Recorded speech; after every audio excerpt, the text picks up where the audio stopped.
Un grand travail est en train d'être fait dans le changement de mentalité, donner à une population formée au fonctionnariat et la faire migrer vers l'initiative et l'entreprise privée.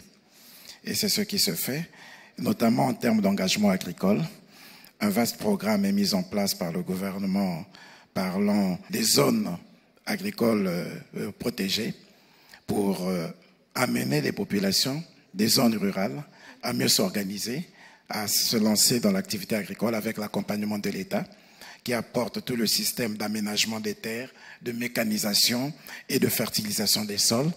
organisant donc ainsi les populations à moins investir parce que l'agriculture a ceci de particulier que si on laisse aux jeunes agriculteurs l'obligation d'investir seuls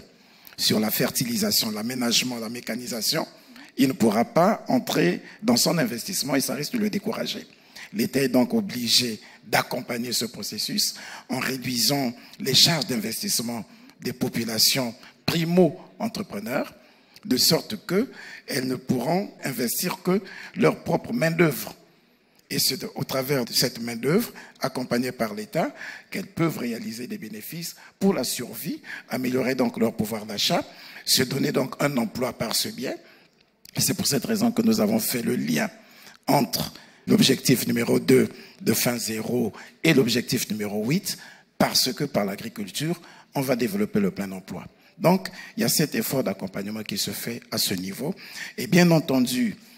renforcer la production, c'est amener l'enfant depuis l'école à savoir produire ce qu'il devra consommer. Et il a été mis en place un programme de classe verte, notamment des jardins scolaires, et encourager les populations rurales à produire pour mettre les produits alimentaires à la disposition des établissements scolaires et réussir par ce biais la grande campagne d'alimentation scolaire qui a fait l'objet de l'adoption dans notre pays d'un programme national d'alimentation scolaire. Donc, il y a un certain nombre de mécanismes qui sont mis en place. En ce moment, l'ambition du gouvernement, c'est la formation,